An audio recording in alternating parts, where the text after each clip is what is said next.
was going somewhere. Hey. Something crazy, y'all. What? Wait for it. The new thing, party off the block. Motherfucker with the new swing. Niggas trying to drop. What the fuck you trying to do? James Tyler. Oh my gosh, this is like extra bonus for everybody watching on the Patreon. Oh my gosh. There you go, there it is. This is not going to get cut out. This is, oh my, it's not going to get cut out. This is, oh my God. This is staying on. This is. Oh my God.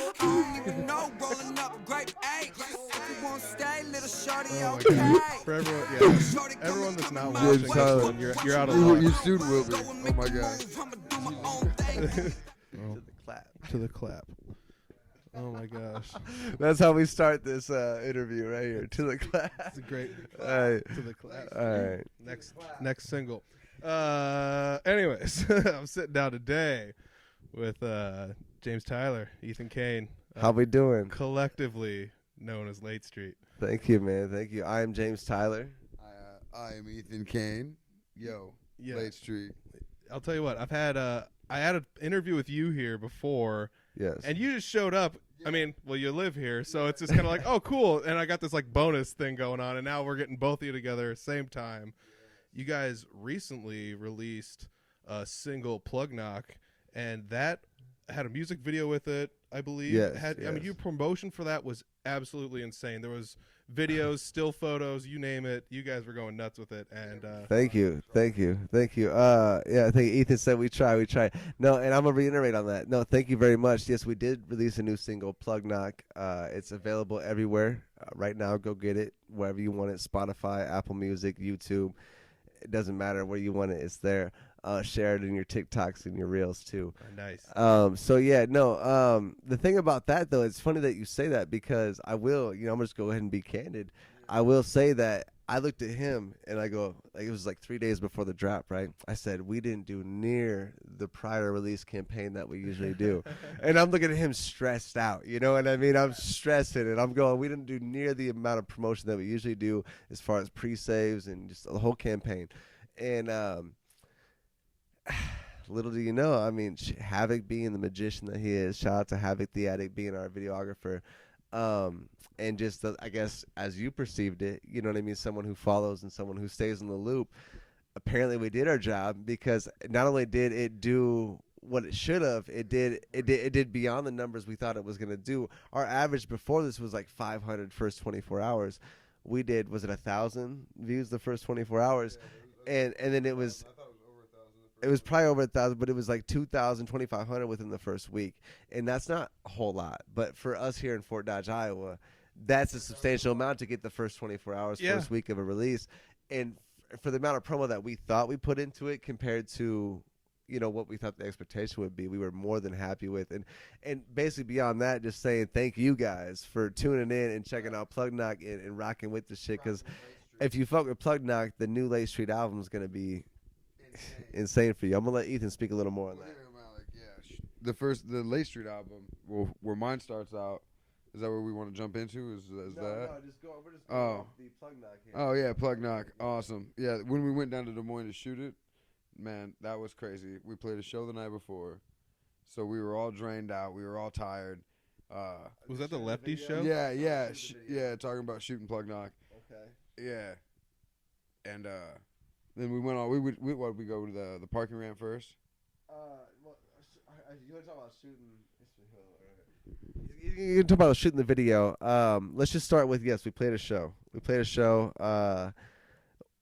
What show it was, I'm not too sure. We played a lot of shows. I have a little blurry on what show it exactly was. It was a Lefty show. It was definitely a Lefty show. Thank you for just bringing it back to the basis. It was definitely a Lefty show. Des Moines, Iowa University. Shout out Eric.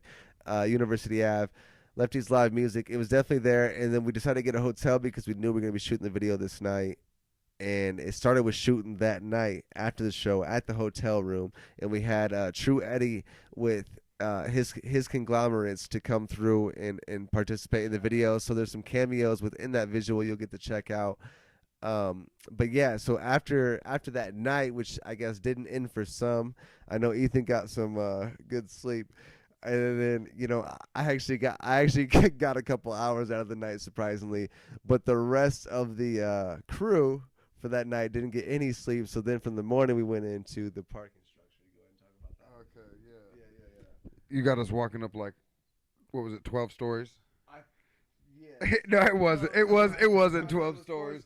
It was like 7. Yeah, it was like 7 stories, man. Yeah. It was, but got us walking up this crazy parking ramp in the middle of Des Moines, hungover. Yeah. And we finally make it there up to the top, and it's like perfect.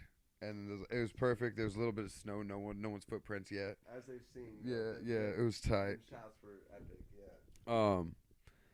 I don't know. And then we went all over Des Moines. Where else we go? We go under that viaduct, under that bridge. Community center. The community center where all the graffiti was under the bridge. That was tight. The bridge right next to the bridge right off Fleur. Off Fleur. All right. Yep. Get out of here, Mr. Mike, man. Yeah, on the bridge. I already did. Right off Fleur there. Right off Fleur. The community center. The community center. Yes. Yeah. They actually didn't have anything to do with it because we could not. Go ahead. So they actually didn't have anything to do with it because we could not get a hold of them. But right off where their community center is, right off where the community center is, they have the bridge there right out downtown, right off of Fleur, and they have a bunch of graffiti and stuff. So I knew that was an area where I wanted to hit a spot for this video for the visual. And little did we know that when we pulled up to the community center behind the gated fence that we could have easily got into, but we hesitated because we didn't have the rights and we couldn't get a hold of the community center. But they had a perfect mural done up for whatever occasion they had prior that was perfect towards a Lake Street vibe, and it was down a city block, and it was on the stage where we could have sat perfect. Either way, without getting too deep, we wanted to reach out. So the Des Moines Youth Community Center, you know what I'm saying? If for some reason like I was on the Audible Farm podcast, we would love to do some work and come out and you know what I'm saying, talk to some kids and and doing some work, because we definitely have been in the graffiti art since day one, and that's been a part of what we're about. Either way, we found that area, got the most out of it that we could, and that's Plug Knock for sure. Yeah, that's Plug Knock. We'll wrap that up. Yeah, here. Yeah, I mean, we're talking about all the promotion you guys did for that and how you thought you didn't do very much, but I guess, like you said, like me being somebody that, I guess on social media, that's pretty much all I ever see is what people post to promote whatever's going on, and sometimes it's just like, oh, you put an album out? I didn't know that, Yeah. and but like with you guys, you definitely know, and so I'm not trying to say compared to everyone else in the scene that I see, you're doing a very good job, because I don't want to put anyone down, but at the same time, I feel like your guys' are pretty much head and shoulders above the rest when it comes to promoting your stuff before it comes out. So, well, it's like we go from a pretty strict background on how we promote and what we do with the schedule and how we do it. We have like many different releases all the time. Everything's pre-released already through the system. We've got we try to stay like months ahead of ourselves. And just so we have a backline of what we're doing, and we know what we're doing and where to promote it at, how to promote it, on everything. Tyler's constantly making videos and reels and all this random stuff, catching me doing stupid shit. He's like, oh, man, this one was great. All you said was, what was it? Fuck a reel. And it was like, bam, blew up, making crazy videos. But, yeah, all the time, this dude's always constantly working, the mastermind. Yeah, we just know. Here, you want to jump back in? Yeah, he's like, let me tell you. No, yeah, no. See, the thing is, we should just like hold it like this together. not right. Not to get too deep into it, but I understand that the algorithm works a certain way, and once you understand each platform works under a certain circumstance towards that algorithm, it helps a little bit. I know that Facebook, like you said, before you know it, someone's got something that they did, and you don't hear about it till way later, after the fact, right? So the truth is if you follow something, or so Facebook allows you to be a friend with somebody, or to like a certain platform, if you will, Late Street Music. They are Audible Farm podcast. They allow you to like something, but there's also a choice to follow it. So when you follow it and you click that extra follow button, it allows you to get that post instantly the day of, within the minutes that you're checking your news feed. You'll get it. But there's also the ones who don't follow it but like it. They get it like a day or two, maybe even 3 days later. They'll get that post. And knowing that helps to where it's like, so I look at it like this, based off what you said is, I'll make a post on Tuesday, and we'll make a post on Tuesday, and we'll synchronize it, we'll make sure we share it, and we'll share it to these group pages and so on and so forth. But then say we did on Tuesday, on Thursday, you better make sure we did the same post with a different taste, though, a different photo or a different setup, a different setup. Yeah. So and then from there, so those 3 day behind people will get what they need off the first post, and then the ones who are instantly there will just never forget that something's about to happen when it's going to happen, in a sense. Yeah, I mean, like, and that's the crazy thing is, like, the algorithm itself, like, actually changes and, like, what's out there. Like, you mentioned Reels. I mean, if you look it up, the last time that you were on the podcast was literally, like, a year ago, and Reels weren't even, like, really a thing, I don't think, So, like, there's always things changing. Like, Yeah, right. Ethan's here. No, you're absolutely right, though. When we did this about close to a year ago, almost to an exact T, Reels weren't a big thing like they are now, to a sense where, to be honest, the past year we've been working on getting our Reels to a point where we can get paid off of them. I have friends out here, locally who get paid off their Reels, and this is not a hate statement. Salute to y'all. Like, do what you do. We're out here just trying to get to a point where they reach out to us and say, we want to start monetizing and paying you for your Reels. But yeah, I mean, since we've talked last, that's definitely been a high focus, and I think it's an important thing now that, it started with TikTok. That's the whole scheme of TikTok, is like a real format, right? Now Instagram, Facebook, and everything else. Now Instagram, Facebook, and everything else follows that algorithm and follows that standard of, we can give you this kind of content on our platform. Yep. So it's definitely important to, Instagram and Facebook, you can still synchronize. So when we post a reel on Instagram, we know that it's going through the Facebook circulation as well. And when you boost your ad campaigns, it's not just about your post anymore. It's about boosting your reel, and it's somewhat of a story in a sense, depending on how you look at it. If you understand a reel or a story, you can boost either one now, and you don't get the best of both worlds. You got to boost either one of the two. And yeah, so reels are definitely an important thing, and they've changed a lot since the last time we meet, for sure. Oh yeah, definitely. So, like, let's change the gears here. I mean, let's change gears here a little bit. You guys got a new album coming out.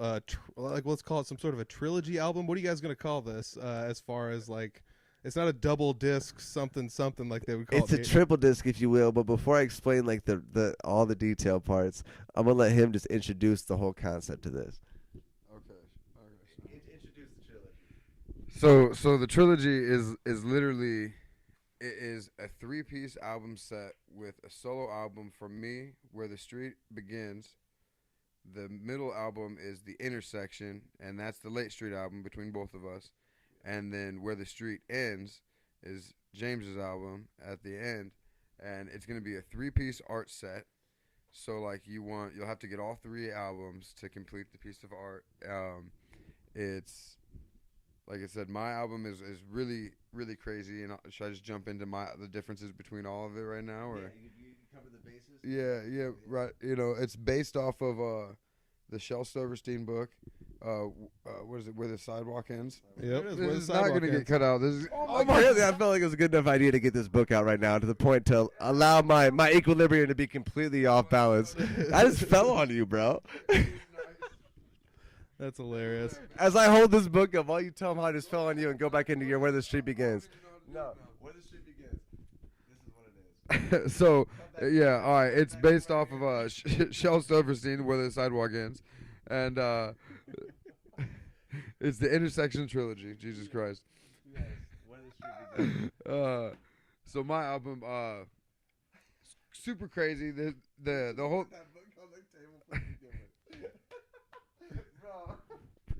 Oh my gosh, this is too hilarious. All right. I love it. No, You good? I love it. Yeah, You back? I love it. We're good. My album starts off with kind of like a story, and it has like it's gonna have 3 videos that are gonna be along with it as well, and but it's really diverse. It's also my very first album that I'm ever releasing, that I have released. I've released tons of solo songs throughout the years, bunch of different band stuff, but this one's kind of gonna be a story through the journey of my life and the things I'm doing right now and everything we're trying to reach for to jump off this cliff and jump into the industry and break through. And then the Late Street album is also a story. The whole thing is going to be a story told through. Why? No. Let me just tell my stuff, and then you can just. Before you bring in Late Street, though, you're about to go to Late Street album. I don't want you to go there yet. My bad. Hold on. I don't want him to go to Late Street album yet. I don't. I want him to go back into his solo album. I want you to go back into your solo, and I want you to emphasize even more on it because I feel like you skimmed through it way too quick, bro. I feel like you skimmed through it way too quick. It deserves way more. Not only is this his first ever solo hip hop album, first solo album ever. This dude grew up in bands, you know what I'm saying? Hip hop wasn't his where he started this music shit. This is his first solo album ever. Not only that, but it comes and stems from so much rooted deepness that's way beyond just the surface of Late Street or what you may know or may not know us as. And I want him to touch a little bit more on that with songs like Goodnight Nightmares and Medusa and Flip a Coin specifically because you have heard that single. And if you haven't, you need to look up that single on Ethan Kane's solo channel and Late Street's channel. Once again, I want you to just kind of touch a little bit deeper on that because it's definitely needed. Yeah, I wasn't gonna jump into the singles or nothing. All right, so talk about all the songs. That's the album, you know. Well, yeah, so. It comes from. But the first song's gonna be called "What You Need," and it's gonna be a real like heavier trap song where I come from. Like the origins of hip hop, I started listening to was like some down south Goody Mob, and like 666 Mafia, and then the Wu-Tang Clan, and then like Twista and Speed Not Mobsters, Do or Die, that type of stuff. So I always had a really unique flow. So I wanted to showcase that. And I put that together, and that song goes off. It's heavy, and it starts with that song, and then it's gonna come into That Girl after What You Need, and that song it's about a girl that everybody wants, and you may not be able to get or maintain, but everybody sees it. Everyone chasing this girl, and by the end of it, there's a song called Goodnight Nightmare, and that's gonna be the end of the 3 stories that'll kind of lead you into the whole other concept of where we're going to take the album visually and what we're trying to tell with our story. But the Goodnight Nightmare is, kind of going through your day-to-day struggle, but then, maybe at night you get into some nightmare stuff and you have these dreams or these ideas that are happening.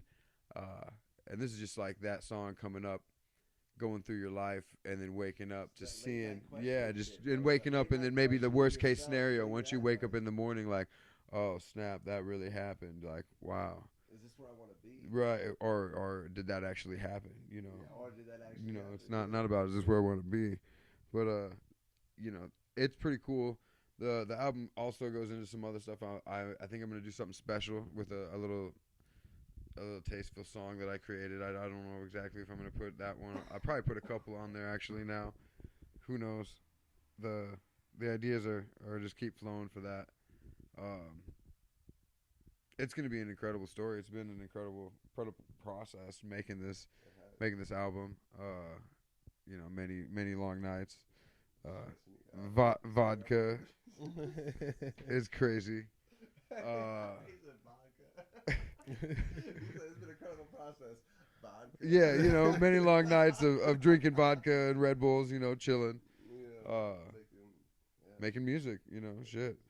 Yeah, Tyler, you're just a stressful handful. I know. I see. Well, I mean, like that's something else to like touch on though, because like you got to make music. You're not just sitting at home watching reruns of Seinfeld, which that's like all I do. And you and I need to hash out some Seinfeld stuff here. I love Seinfeld. I've actually discovered Seinfeld recently. I fell in love. It's hard not to. I fell in love. No, I feel like I'm stressing Ethan Kane out here.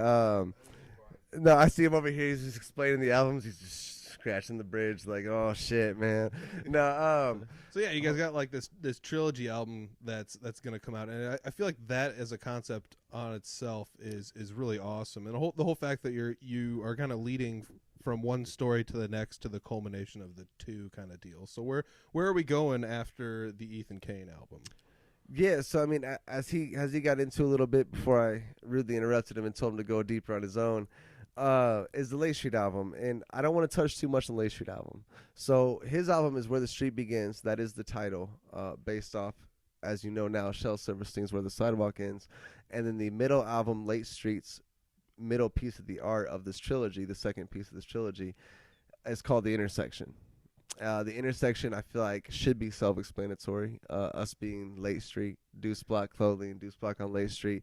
The intersection, I mean, to sum it up real quick before I get into where the street ends on my shit is the intersection is where we meet. It's the crossroads of where Ethan Kane and James Tyler come together to create Late Street as it exists, as a group, as an entity that is stronger than just an individual versus an individual. We take two separate human beings. We are not the same human being. And most on a typical level would say these two shouldn't even be motherfucking brothers as they are. You know what I mean? But here we are, defeating them odds and more connected with each other on a brotherhood level than a lot of people are even fortunate enough to get as a friendship in their life. You know what I mean? So that's the intersection. You know, so and then going from there, it's where the street ends, and that's my solo album. And it's so important the way this is laid out as a story musically because of the way it's structured and the way that it's visually represented through the visual pieces of art that are going to be through music videos, through certain singles, and through the visual representation of the album artwork.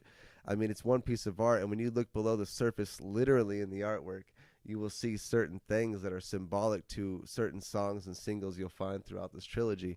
And where the street ends, on my end, is just kind of, I've had this vision since I was really fucking young. Really fucking young. And, you know, really fucking young. And this album is kind of my representation of the feat that it's took, you know? It's always been kind of a back burner thing because society says go to school, get a degree, go to college after high school, you know, do all these things. And then once we had kids, you know, I had kids really young, 18 years old, 19 years old, you know, going to my first kid, and I had my second kid by 20, and he followed, you know, very quickly in suit. Ethan Kane did with two kids, you know, so we're both rocking two kids out here. We live life, we're going through it, and this music's just kind of always been this, you know, back burner to husband, to fatherhood, to 9-to-5 society sheep level shit, you know.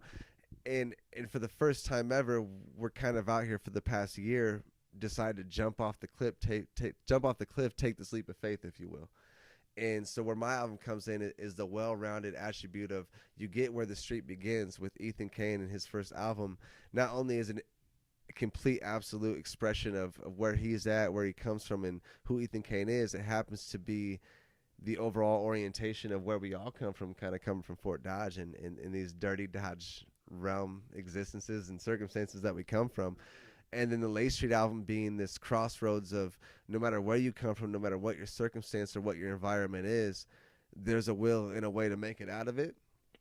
And then my album kind of coming in and just where it's this is the leap of faith. This is where you finally decide, and this is where we finally decided at this chapter in our life and our career with this music shit that we're going to finally take this leap of faith, take this jump off the cliff and do a full-fledged leap headfirst into what this so-called music industry is as an independent artist, and take that realm by the horns and say, you know, we're going to hone this, we're going to own it. Everything we say we're going to do. If we say it, we're going to do it. We won't say it otherwise.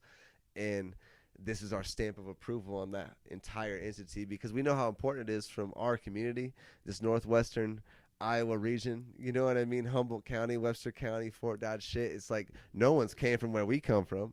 You know what I mean? Yeah, so nothing's happened up here. Here, I'll just hold your hand. So from up here, yeah. I'll just hold it. You can just be my fucking mic hand, you know. That's gold. You know, yeah. But speaking on that, it's like, you know, there's a lot of great music and musicians that come from this town and around this area. And, you know, we all came from a crazy background. We've been doing music for a long time, been pushing it for a long time. And there's been bands that have come close out of this area, you know, looking back like the Stumpletons, they came close. Yeah, you know, a lot of our influences, you know. B.O.B., don't forget. Oh, yeah, B.O.B. Back in the day, on the hip-hop level. Yeah, for sure. Different realm, but yeah. I was talking about people who are actually like came from this area that were like gonna get a deal type shit. That's what I'm. They weren't getting a deal. Well, BLD wasn't. Yeah, they ain't getting a deal. You're just talking. You're just talking to talk. Let me talk. Shut up. So you know, it's cool to finally be at a point now with us that we've put the work in, shown an example, put the, you know, the hours in, played all the shows, doing everything that we're doing, making the videos. stuff like this, you know, the media side of everything, you know. We're trying to really push this. This is more than just a hobby to us. Obviously, we do this. And so it'd be a dream come true to be like, yeah, out of Fort Dodge, yeah, these boys came from Fort Dodge, Iowa, and really did some shit. And be the first ones out here doing it from here. That would be awesome. Really awesome. Yeah, and I mean, we're trying to. It's not unheard of to get out there and actually get some sort of recognition. You know, like you said, there are bands from around here that have gotten some form of recognition, whether or not it's like getting signed or whatever. But I remember Hold for Swank had a music video that was on MTV. Yep. And like yep. they, I believe, were also on like maybe like a Weezer tribute album or Definitely. something. They did some stuff. Hold for Swank did some stuff so too. there's people out here doing Yeah, stuff. definitely. You know? And it just, I guess it also kind of depends on how you want to measure it with the measuring stick. Right. You know? What is the measuring stick for sure? Yep. It's a different era of the industry. It's a different era of the industry as well. So when the Hold for Swing was doing their thing, it was based on sales, album sales, shows, and how far that reach was extending. You know what I mean? So, yeah, no, and I agree. It's definitely based on a measuring scale. Absolutely. Yeah, definitely. Super dope. So what I mean, like you guys obviously, I heard you guys say you had videos prepared for this. I've seen some of the artwork. I mean, there's all sorts of things you guys have in the works for this. So is there anything you guys want to leak out there? Like, do you have a video? Is there a video for like just you, one for you and one for the whole thing? Or are we going to have to wait and see what's going on here? Yeah. Yeah, no, yeah, for the upcoming thing. Yeah, I'll have a three single of mine. The first 3 songs of my album will have 3 videos that go along with it. There will be more videos, but the first 3 will be telling a story strictly like based on where we're gonna go with from my story to the Late Street album. There'll be 3 songs there telling the story, if not more, telling the story in videos, mapping out the story through the journey, you know, and then into James's album, where there'll be another 3 or more videos telling the story, and you'll see this whole thing. It'll be like a little mini movie, you know what I mean? Once you have all 3 things done. That's cool. Yeah, all of them, and then, you know, we want to do a vinyl thing. So when you have all 3 vinyls, whether you just collect vinyls or you listen to them or you put them on in, you know, a case and hang them on a wall, you'll have all 3 of them to create this really cool image of us jumping off the cliff. Shout out Seth Huggins for doing that for us. That was really awesome. He did an amazing job with the artwork. What else? What else do we want? What else you got? Well, so I mean, yeah, on the solo tip, he also going a little bit before the trilogy. If you do or don't know, Ethan Kane has Straight Outrageous, his solo music video, and that's dropped on his Ethan Kane solo YouTube channel. And then, you know, myself, James, has All Day as well on my solo YouTube channel. So, I mean, we definitely stay on the solo tip as far as that goes. But to go into the trilogy, I mean, he just explained all of it for sure on that note. Yes. I mean, like, that's just, I think, one of the things that blows my mind is, like, not only are you spending time to it seems like you guys are, like, every month, like, something comes out from you in, like, a big production sense. And it's like, how do you have the time to like make that much music and just put it out there? And then you're like, oh, in the background, we're also working on a trilogy album. And for that, there's going to be 9+ music videos. It's like, are you serious? Like, how do you have time for all this stuff, you know? To be honest, yes, we haven't even gotten to the fact that you guys are, we're setting up a tour. Yeah, we're getting to this. You guys have a tour you're setting up for this too. Yeah. Like, so, I mean, to be honest, we don't have time. Between dad life, 9 to 5, and this, we don't have time. There's no time. Yep. You just got to make it happen. Like, you know, average about 3 to 4 hours of sleep every night because, you know, shit's got to get done. I get off at the 9 to 5, and, you know, if I don't have my kids that day, then it's straight to fucking work. If I do have my kids, then I put the work down to be a father. You know what I mean? Mm-hmm. So, but it's a heavy balance, and to hear you even say this big production scale of every release, I just want you to know the appreciation that we take from that, because we strive so hard to have a hint of professionalism or make sure it seems like you guys understand we're out here trying to make moves, and it goes beyond the local reach. Everything we do, we prepare is how to answer that question. Is we prepare. You know, that whiteboard's bare because we tackled everything last year. So we're in the process of creating this year, which we're explaining right now, and we just have yet to write down. It's probably about time we do write it down. Well, because Lacey's written down. Ethan Kane and James isn't. That's already pretty much done. Now we're just pretty much basing on the after the tour, albums are released, we need to put that on the whiteboard. You know, we've got next year in the brain. Yep. Right. So basically, I mean, what it is now is last year, like he said vaguely in the beginning of this, is we spent a lot of time with some Red Bull and vodka in the studio, and we made these albums. You know, we recorded these albums not knowing we were going to make these albums at the time. I had my album planned. My album was Where the Street Ends. That's what was going to happen. That was James Tyler's solo album. That was going to happen.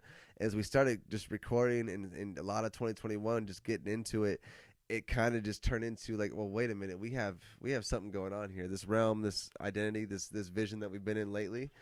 It's coexisting with each track onto the next, whether it's Lay Street, Ethan Kane, or James. And so that all kind of came together. But the way that makes it kind of easier is we're not coming up with this like South Park where it's week-to-week basis. This has kind of been planned out. So we made on a Plan It All initially. The songs came together. 2021, we made over 50 songs. Whether it was Late Street, Ethan Kane, or James Tyler, well over 50, into the hundreds. I guarantee it. That's wild. You know, and yeah, we're dealing with some technological issues for sure. But we've made so many songs, and so now it's just kind of been a plan of action. So we sat down, we looked at each other and said, what's our plan of action? We also made a clothing company last year, and that took a lot of the reins as far as concentration and where we hone our focus. But this year was meant to be, okay, we're going to reimagine the platform of Deuce Block Clothing. We're going to reiterate all those hubs. And not only that, but all this music we did last year and re-recorded, we're going to now put into play and have this kind of marketing campaign set out and ready to go. So finding time just comes with preparation, to answer your question, long roundabout here. Yeah. I mean, that's something else. Like, it's tough to fight that burnout feeling too, because you can do too much and then it becomes like it sucks because if you do too much. And I was just recently talking to somebody about this because I don't know, everybody knows I didn't put out an episode last week, so like, I mean, and you hold yourself accountable for that 1 week though. Yeah. You know what I'm saying? but I just did so much, and then it was just like the one day I had off, it's like I'm just gonna sleep for 14 hours straight, you know. It's needed sometimes. Yeah, you know, I mean, it's tough, you know. So Yeah, self-care is a real thing, you know. Maintaining your mental health, maintaining yourself, that's a real thing, you know, and just taking time for yourself, taking time for your family, taking time to do your thing. Experiences, in my hand, it's like experiences create the best music. So sometimes you need to be in a high angst or stressed out to make some good music. Sometimes you just need to be chilling and relaxed and vibing and, you know, take a couple days off of everything and just find yourself again, find your center, and then jump back in, you know, and like, you know, take care of yourself, take care of your head, take care of your family, take care of everything around you, because, you know, that's what really is going to make everything better for everyone, make better for all of us, make better music, make better world, fuck, you know. So how are you guys going to, I mean, like we were talking earlier, you guys are setting up a tour. How are you going to fight this burnout while this tour is, let's just talk about the tour, actually, because, Okay. I mean, like, He said hallucinogenic. no, that's hilarious. No, so before I get right into that, I'm gonna go back to the burnout for me. Just 'cause I mean, I've never touched base on it like this before, and that burnout thing for me is super fucking real, because, you know, this burnout thing is I lose sleep over this music shit, like how to campaign it, how to market it, and I've dove myself into this business learning for the past, you know, working on a year now.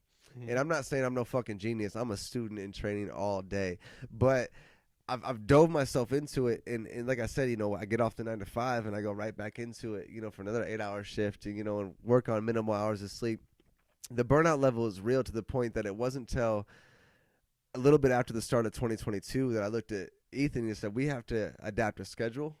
First of all, Mondays are practice, Tuesdays are engineering, Wednesdays are sessions for other people, Thursdays are everything that has to be done within this monthly schedule.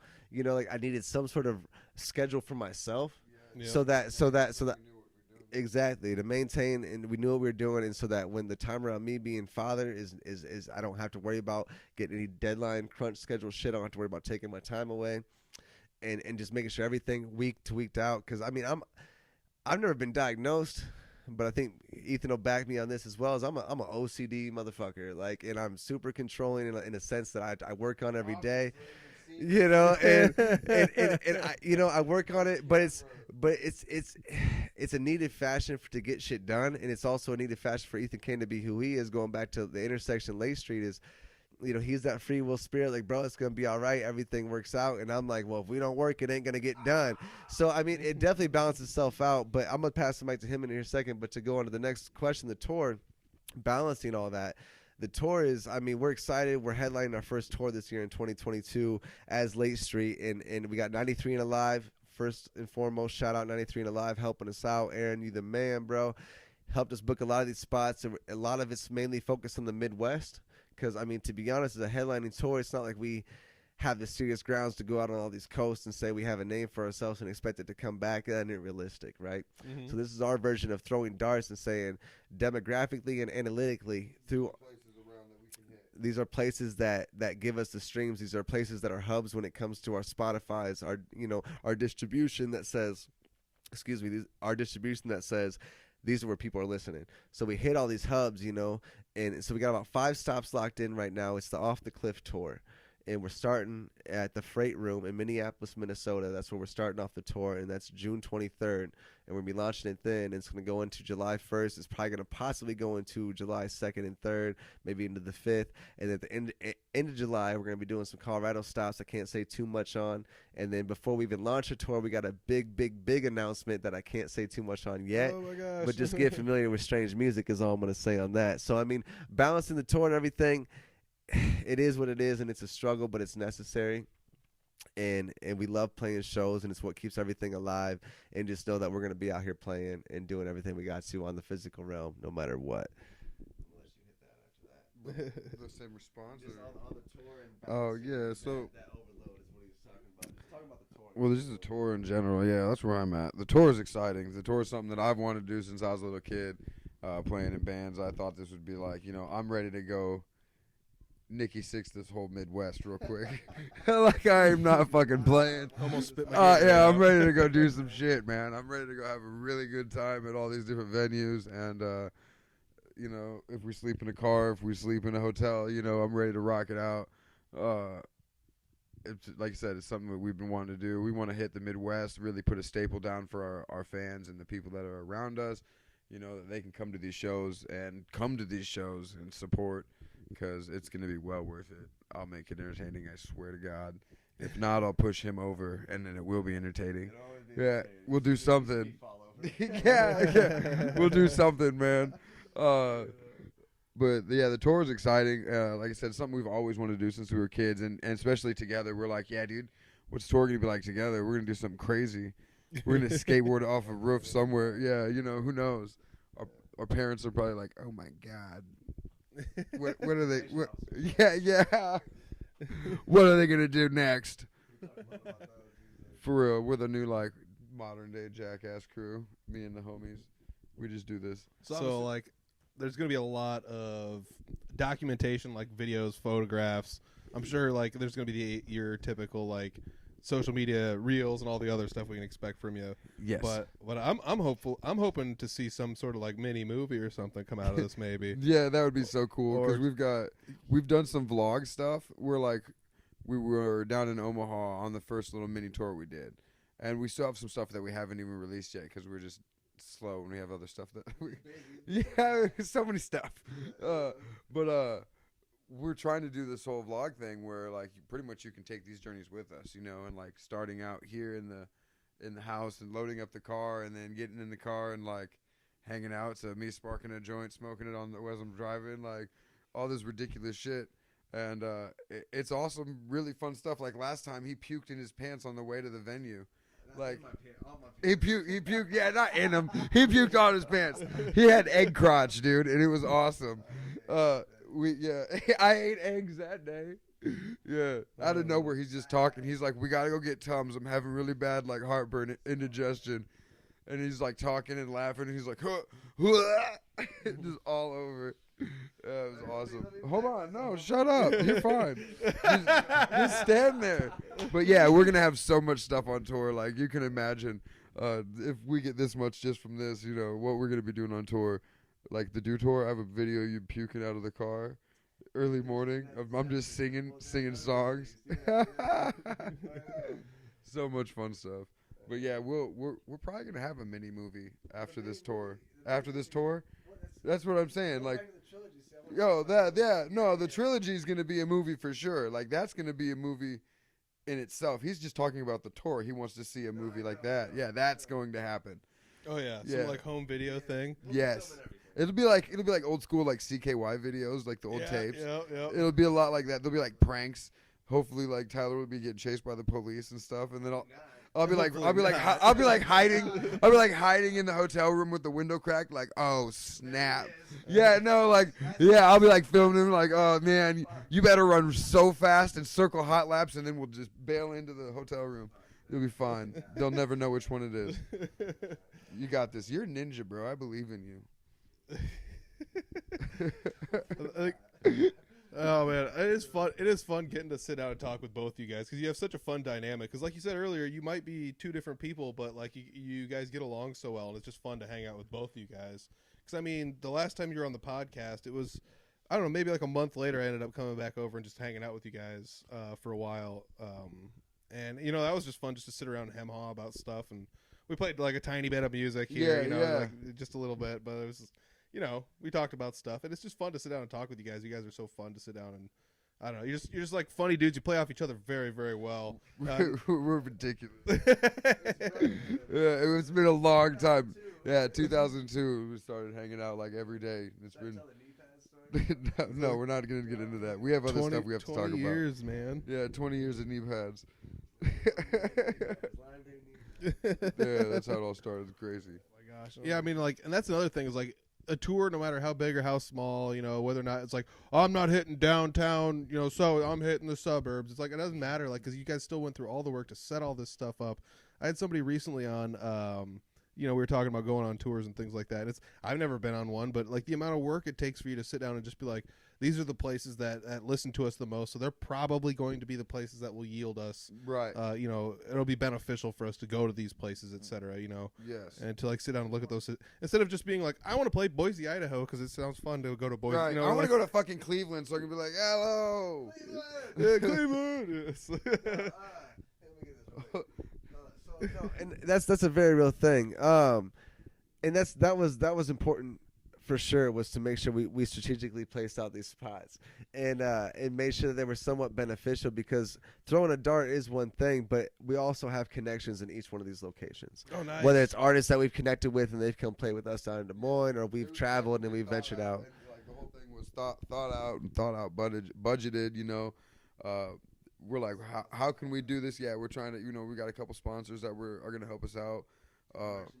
Yeah, you know, we're doing a lot of crazy big moves in this one little thing, and hopefully, you know, it just pans out. The eggs in the basket, the strategy that we're gonna go at, that we've already attempted a mini one. Now we'll just keep doing these runs and keep doing our thing, you know, and eventually, you know, it's gonna pan out. It's gonna play out, you know. Yeah, absolutely. I mean that just goes to show you, like, I'm in a band in Des Moines, and we're recognized enough where when like touring bands come through, they're like, you guys want to open for us. So like if you're in a scene enough and you play enough shows and you show up and people are exposed to your stuff, they have no choice but to recognize that you're there, you know. And, that's you know, it's like I love going to shows just for one, to meet new people. You know what I mean? That's what I did when I was a kid. You know, just go to shows to see who was else gonna be there. Like, you know, I didn't have a cell phone. I just was like, I knew a show was gonna be on, so I'm gonna go to the show and see what's up. And meet all my friends there, probably. You know what I mean? So it's like, then I knew from there, it's like, well, I'm now at a business aspect of it. It's like, I want to go to shows to meet new people, to introduce myself, introduce our brand, introduce our music, you know, and if we're not playing, even just to hang out. And then if we are playing, we get to show them and showcase that thing and that beautiful thing that we have, you know, and then they can be like, wow, I did not expect that. Or like they've been there before and they'll be like, these boys are dope, you know, be ready for something. Mm-hmm. And that's a really cool thing to have. And that's why live shows to me are super important, like have always been super important. Presentation is always super important, like all of that. Gotta have it like that. Yeah, definitely. I mean, networking is such an important thing, and whether or not you realize you're doing it, like I'm not trying to be like, hey, but I recently spoke at a community college about that, where it's just kind of like, you do it in your life anyways with your friends. Like you pick your friends based on who you enjoy hanging out with. You have similar interests. Like I want to do more of this and they do it as well, so I have someone else to do it with. And you just find that in like a professional sense in some fashion or another. It's like I like music, they like music. We play shows together sometimes. They're cool. I'll talk about them, they'll talk about me. Everybody wins, you know? Right. And it's word of mouth, and word of mouth is the best marketing, best network. It still is. Yeah, It because it's loyalty, you know. Because it's like, it's like if I tell you something that I like, then you'll be like, wow, you'll be 10 times more likely to be like, well, Ethan says that this was a good thing. I'm gonna check that. I'm gonna check it out. Yeah. You know, because he wouldn't have told me that if he didn't really think it was good. You know, and it's like that's how that loyalty to word of mouth is still the best advertisement in my opinion. Like that is the real thing, and it's how I use it. It's how I promote it. I love that. You know, it's like if you can just be genuine with someone and tell them exactly what's up, and show them something that they've never seen before. Hopefully, like it impacts their life that they'll never forget that one moment. Like when you showed them this, they'll be like, "Oh wow!" They'll hear a song and they'll be like, "Right back to that day you met or whatever." You know, like music has that power, and that's why it's just so cool, you know. Yeah, absolutely. It's just so cool that like I don't know. It just all of this stuff you guys are doing feels like it's a giant culmination. It's all coming together, and there's this giant like mountaintop that you guys are ascending at like right now. Because I mean, that is exactly what it is. We are lifting.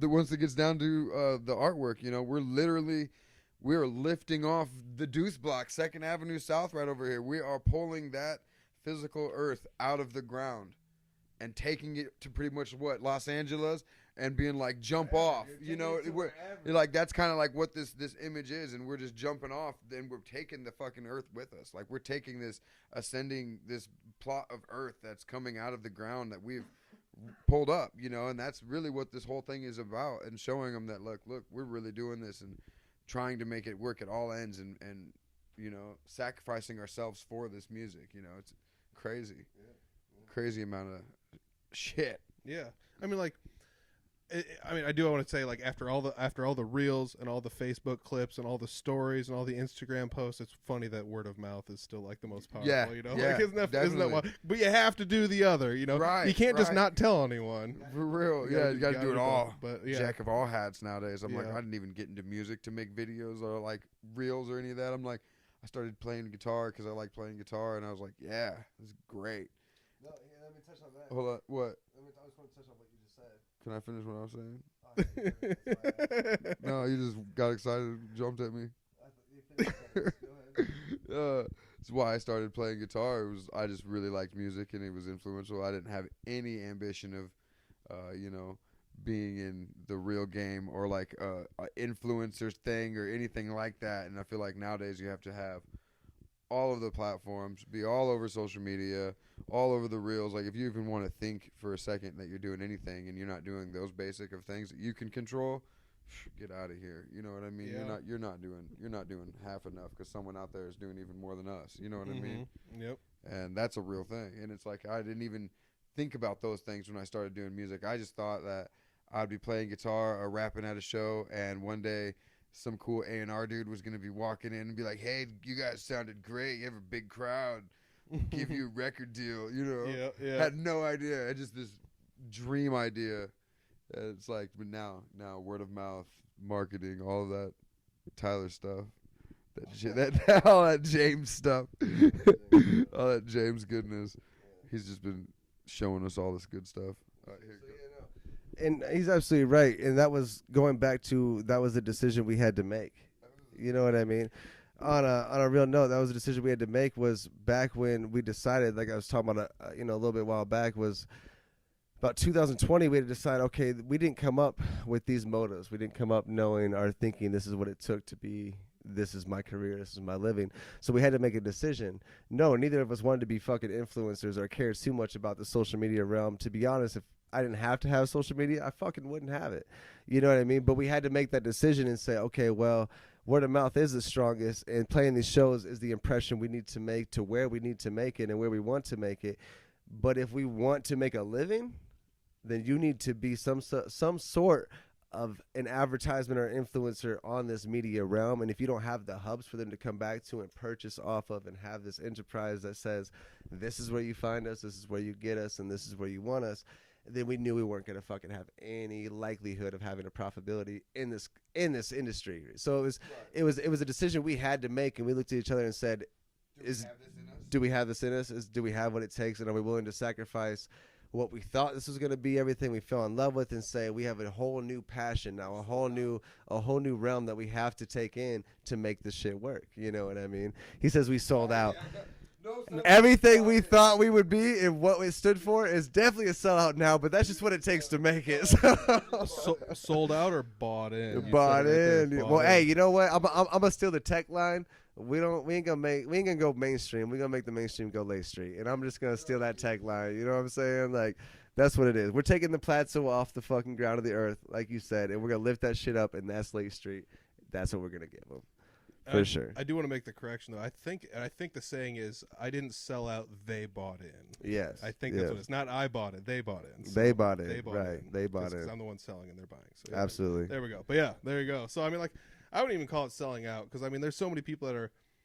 I don't want to sound like hey, but like when I was first playing music, I was like, you know, I played in a cover band, but my dream was like not to cover music, and I was in high school, and I horrible at writing songs. You can't just write a million songs when you're in high school unless you're like, you know, good at writing music and stuff. But like, I don't know. I always wanted to be in like a band that wrote original music, and then I was like, I'm never gonna join a cover band. And then now I'm like absolutely loving being in a cover band. So I'm just like underselling all my young values. But like when I was younger, I was just like, Def Leppard sucks. It's like, Def Leppard sucks. It's like, no, they don't. They're awesome. They sold 1 billion albums. Yeah, like, fuck yeah, dude. Dude has one hand and plays the drums. Like, quit hating. Totally. And for me, it was like I grew up in like this heavy punk scene here in Taj, where it was like, you know, play fast, boopa cha beats, and fucking scream and incorporate like metal into your fucking shit, and you had to be heavy, you know, and it had to be cool, whatever. And I grew up with like bands like, you know, Rancid, and then there's bands like Green Day who got like 86 from the Cali scene back in the day for selling out, you know. Mm-hmm. And I'm over here, I'm like, well, if that's selling out, like I'm trying to fucking do that, you know. I'm trying to make a bunch of fucking, when they dropped Dookie, you know, that was like a multi-million sold copy. I think would it go gold in like a week or something like that back in the day or something. It was huge back in '94. Yeah, we're gonna yell at people for selling out. Then like Operation Ivy should have just kept going, and Rancid should have never happened. Yeah, like, exactly. Yeah, you know. So at what point do you quit climbing this mountain that you guys are climbing? Exactly. And I'm over here like I want to be as big as Queen. You know what I mean? Like I'm trying to be like an arena fucking band, like whatever we are. I'm trying to have a full like percussion, you know, full percussion, fucking girls singing harmonies behind me, the fucking live band. Like that would be the dream, you know. That'd be pyrotechnics, you know. That's where I'm trying. I don't care if that's selling out. That's what it is. Yeah, let's do it. Do pyrotechnics? That'd be awesome. dope, you know. That'd be awesome. All you need is a license and then just a knowledge of science. Yeah, right on. Unfortunately, and timing. I think the knowledge of science is probably the harder part, but you know. They're not. Timing's the hard part. Yeah, he's gonna. Hey, hold on 1 second. I gotta go. Do. You're musicians. Timing shouldn't be tough. Yeah, right. Tyler's timing was fucking awful. He jumped over the couch and fell on top of me. Whatever. In the middle of a show, in the middle of a live show, Tyler would stop, try to go EQ something right when the pyro was about to go off, and he would get blown up like Michael Jackson, like straight up. Got to mix this quick. You'd be like, oh no, I gotta do. You'd be like, no. You'd be like, I gotta go fix something real quick, and then like forget that this is happening. Yeah, during a big live show. Yeah, you'd have to go out and fix the mixing and everything. You know, you'd feel like you have to handle it. I know you. You'd be like, they've got it all wrong, and then just run off the stage into a big flame. Right when the boom was about to happen. Yeah, it'd be intense. This has been a wild podcast so far, and I do want to say, like, I might as well just go with another crazy story here. So, like, you mentioned Michael Jackson, the pyro thing. So he got like lit on fire doing like a Pepsi commercial. Yes. And then he sued Pepsi and he won. Yes. And then Pepsi gave him a bunch of money and he gave it to a children's hospital. And now it's 2022 and I'm like, that's an awesome, no wait, that's a creepy story. Yeah. Like it's just creepy all around. The whole thing is just weird now, like in 2022 retrospect. They're funneling money. Pepsi's been funneling money for Pizzagate. I don't even want to. Yeah, Yeah, it's Pizza Gate, Pepsi Gate. Pepsi Gate, dude. Oh my gosh, look out. Here we go. Late Street Conspiracies. that's gonna be the next real stories you guys are gonna have on the that's gonna be a set of stories you guys put out while you guys are on the road. I'm gonna like put a piece of Late Street Conspiracies. yes. What's that guy's name? He's like used to be the mayor of Flavortown? No, he was the mayor of Minnesota. Jesse Ventura. Yes. Oh my gosh. Yeah, so we'll be like have him co-host one of them. Late Street. Here I'm here with Late Street Conspiracies. Fucking have George Thorogood playing in the background. Bad to the bone. Be bad as fuck. Oh my gosh. Yeah, I mean, this isn't the only place you guys have even like promoted all this stuff. So it's not like you guys are just going like one-stop shop. We're promoting it on Audible Farm. They're the be-all end-all. You guys went out and found other places, and you told me about them, and they sounded pretty goddamn cool. Yeah, so definitely. like you guys have been other places promoting this, you know, in the last weeks you leading up to this. Every space is, everybody's getting their time to talk to you guys. Yeah, and we wanted to do that so that, we planned that, what was it, April? We were really going to do a lot of the marketing, a lot of the promoting and media side of this, because a lot of places and a lot of people don't really take that into consideration. I feel like they don't reach out to the certain places that they should, even at the right time when they should. And so what we wanted to do was really, strategize. We know we have our tour coming up. We know we have this video, Plug Knock, that we just released. Let's talk about all these things and get all of this buzz generating. Let's make this shit fucking buzz. And let's talk to everyone that we can and get our name out there. Ethan Kane, James Tyler, Late Street, the trilogy, the intersection, all of this out there so that everyone can see what's going on, what we're planning, what we're trying to do really with this whole thing. And it's really been a blessing to all the people who've come back and like said, yeah, come to our show, come to our podcast. Like MCTV was super cool guys. Had an awesome time. Super professional, man. We went in there like, whoa, this is crazy. Felt like a news broadcasting room. And then, what did we do with Brad? Had enough? Nice enough? Had enough. Yeah, Brad had enough. Brandon Young. Okay. That was really cool too, talking to him just about all of this stuff online, having like a little video chat with him and his fans and his people and our fans and people. Then our fans, they interacted and asked us a bunch of questions, some important questions that they wanted to know about what we were doing and just where we stand on certain things.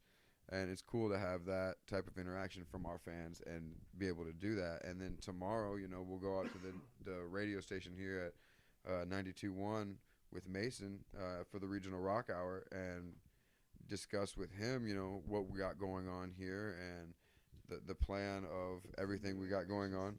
Yeah, some new ideas, some new stuff, and hopefully we're going to release a little new song to get some tasteful circulation on the regular air here, to get a Late Street song on, just whenever he does a Regional Rock Hour. Now he has a song from Late Street that will be able to be played. Yeah, that'll be able to play. That's not only a hip-hop song, but it's also, a tasteful... a little touch of Ethan. Yeah, it's like a pop punk song. It's like a grungy pop punk hip hop song. Yeah, it's tight. And we're finally able to do all that and touch on all these things with all these different people, and that's really cool. And it's been a blessing to chat with everybody. And yeah, that's awesome. I do want to mention there are a lot of crossover listeners between the Regional Rock Hour and Audible Farm. That this episode is coming out next week. So like that. You guys were on the Regional Rock Hour. It'll be last week when you're seeing this. Through the magic of yes, production and radio and internet. Shit, if you're not following Late Street, follow Late Street everywhere, and you will be able to see and reach back on this interview that we're talking about that's happening tomorrow, but will be happening next week. So, yeah, I mean, I also do want to say, like, while you got the mic there, it is really cool that, I mean, like, obviously Mason's doing the Regional Rock Hour. It's not the regional...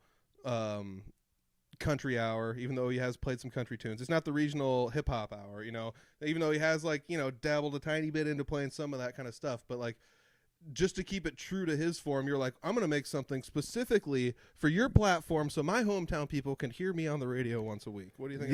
Yeah, no. And that's kind of absolutely what it was. So last year we went on the Regional Rock Hour for the first time as a hip hop group for that platform, we were able to kind of breach that surface. Yep. And that was cool. And he actually, you know, bent the rules or bent the format and played a couple hip hop tracks on the Regional Rock Hour, right? So, but they didn't get continued for good reason. It's not a regional rap hour. It's not a regional hip hop hour, country hour, pop hour. It's a rock hour. So, you know, as you've heard in this interview, Ethan Kane here, a man from that area. We've spent, not only last year we were working on this hip hop shit, we were working on making sure that we could get to the point to where we're at now, where we can record live instruments and be happy with the sound and the quality. And yeah, so we're approaching Regional Rock Hour with a song that fits the mold and allows them to say Late Street fits your mold, man. If that's what it needs to take to say they're a relevant name who's doing something where we're all from and doing something for the community, if it takes us making this song in this format, then we are happy to oblige, not only because it's where we come from and it's happily rooted within us. You know, it just took us a while to get here, and now that we're here, we're happy to fucking do it for sure. Well, it's kind of awesome, man. I mean, like you guys, like you said, you're into the whole like graffiti art thing. That's like almost just like, boom, this is my Audible graffiti now is on this radio station for everyone to listen to. You know, it's just super cool. It's no different than, I mean, I'm sticker guy. You guys like stickers. It's boom. I stuck my sticker on that. Boom, there it is. It's right there now for everybody. They can see it when they walk by. They can see it when they have the radio. Hear it when they have the radios on. So there it is. Yeah, way dope, way dope. What do you got left on your little list there that you want to talk about? Did we cover everything? That's about it, man. Oh man, we did. I think we did a pretty good job here. I had a blast sitting down talking with you guys. We did. Yeah. I had a blast with you, Tyler. James Tyler. What are you doing? What do you want to do? To who? Fucking Audible Farm. Calm down, man. I want to give a shout out to my man Peter right here. Audible Farm podcast. Thank you for having us, and thank you for everybody else who had us, you know, on this physical promo run that we felt was important to do. Fucking once again, man, Audible Farmcast. You had me once, you had Late Street, and you're about to have us again. I guarantee it. But man, shout out. Thank you. Yeah, man. Thank you. I love it. Thank you guys very much. Ethan, you got one up on the way out? Oh yeah. Shout out my mom. And you know, everyone who loves Late Street and hangs out with Late Street, you know, definitely shout out Audible Farms and shout out Lefties. Shout out, you know, like you said, 93 and Alive, Snake Lucci, Jesse, yeah, bro, yeah, I know, Jesse Strawstone, yeah, I know. Well, I'm just saying, shout out to everybody. Shout out to the team that made this possible. Shout out to everybody, you know. Shout out to, you know. Yeah, everybody. That's what it is. Ethan Kane. All right. James Tyler. Late Street. Oh, with the ollie. We're ending it right there. That's awesome. Love it, guys. I love that.